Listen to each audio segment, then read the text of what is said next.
That's the same with intellectual property. It doesn't matter that you're now working in cyberspace, all of the rules apply. Copyright still applies in cyberspace. And in the Caribbean, we have a compendium of legislation, but the ones relating to IP pretty much apply across the world, and they're the Copyright Act, the Trademarks Act, Unfair Competition Acts. And we also are guided by the code of advertising practice that the advertising agency representatives spoke about, the JCAP. Now, even though the code of advertising practice is a bit outdated, it does recognize the principles of advertising relating to fair competition as well as respect for intellectual property rights. And so, for example, it speaks to comparative advertising, and let me see if I can see my monitor more clearly. And the fact that ads should not misuse or take an unfair advantage of the goodwill of another's trade name or symbol. Now, that is all about trademarks. We also see in the code that ads should not portray or otherwise refer to living persons without their express permission, unless in specified circumstances, and that's a kind of hint to image rights. So in terms of copyright, we're looking at all the creative content, really. Nothing is exempt. The only thing I would exempt from it is really logos, which is covered under trademarks, but even some trademarks are so creative that some creators might claim some rights over that in terms of copyright. So in terms of these issues, we're looking more at the gray areas, and the gray areas really relate to fair dealing. And so I want to seek to answer questions such as, how far can I go without infringing copyright? I think that's probably one of the questions a marketing or advertising professional would want to ask a legal department. There's also the question of derivatives or adaptations. I was inspired by somebody else's design in creating my own design. Is that okay? Public domain. We usually give public domain a very wide definition, but it's quite specific in terms of copyright. And the question is, why can't I freely use material that I get off the internet? It's in the public domain. And the issue with image rights is, if you took the photograph, why can't you use it, freely use it in your own marketing campaign? The problem with copyright is that in advertising is that it's not a black and white issue. Usually it isn't. Because copyright can be infringed by direct or indirect infringement, and so the lines are often blurred. Usually it's a question of the nature and degree of use. And so if you were to pose a scenario to me and ask me, would that infringe or would that not infringe, I would just say it depends. We'd have to look at it more closely. So even when you generate your own content for an ad and you think you're being original, you can run afoul of copyright. So these are the gray areas. Well, just the fair use, fair dealing, adaptations, and moral rights. How far can I go without infringing copyright? So my answer is, it depends. If the part of the work that you're using is important to the whole of the work, it could be substantial enough to amount to an infringement. But I think my use is fair, and many advertisers think that their use is fair. Well, in the context of advertising in Jamaica and certainly several other Caribbean countries, if it's not for the purpose of criticism or review or reporting a current event, it won't qualify for fair dealing. So, exceptions to infringement, I think it goes without saying that not every use of copyright content is an infringement.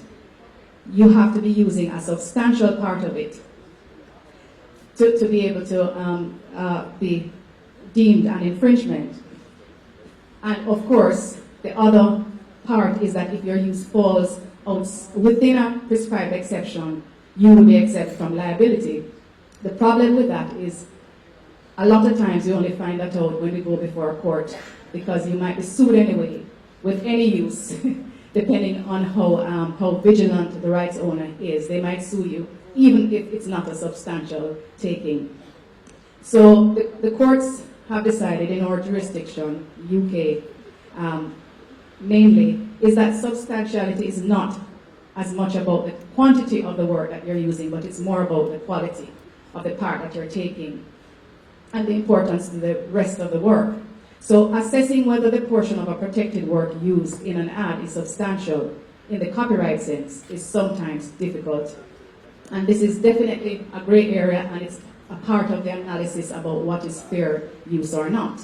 And we just have some legal authorities there, just highlighted whether a part is substantial, must be decided by its quality rather than its quantity.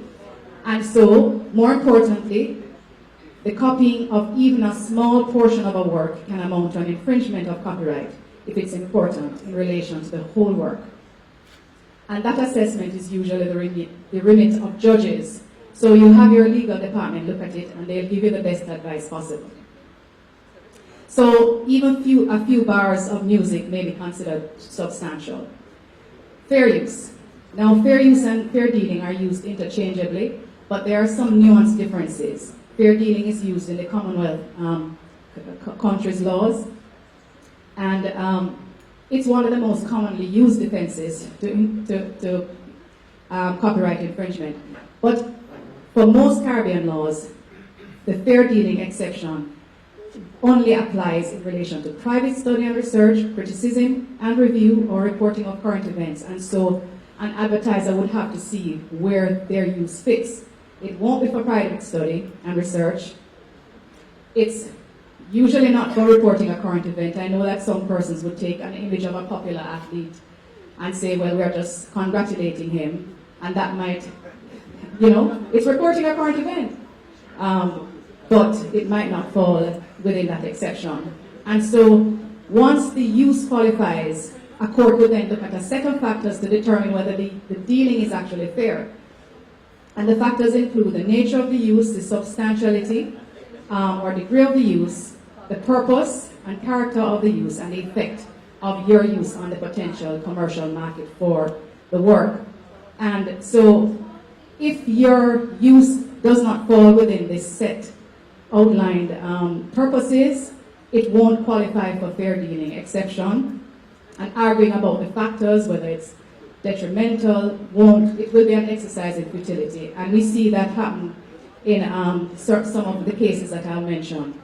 In terms of fair use under the US scenario, my understanding is that the use, the scope is a little larger in terms of the court might consider other types of uses and look at it, see whether it qualifies for the exception based on the factors that it has to take into account. And the factors are the same factors that the Jamaican judges look at, are the exact same factors that the US judges look at, because that particular part of our law is like a repeat of the US law.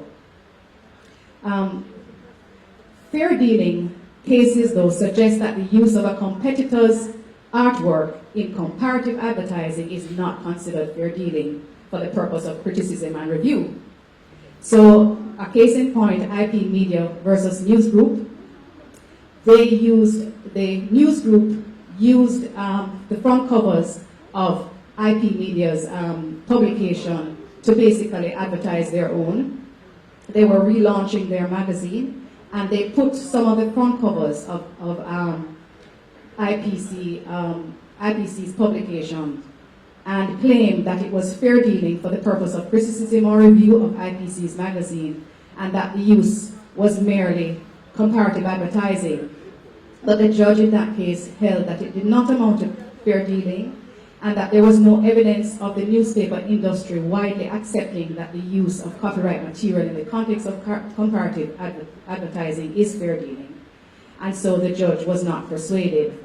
They said that if the news group wanted to properly criticize IPC's magazine, all they needed to do was to identify it rather than to actually reproduce sections of the front covers of it in a number of their editions.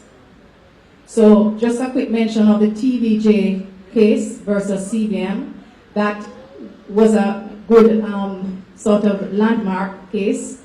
It's under appeal, and so we still are watching it. But that is a case where TVJ had acquired exclusive rights to broadcast the World Championships, and CBN acquired portions of the event. And what is very, very interesting is that the judgment was mixed. The judge found that some of the uses were fair dealing and others were not.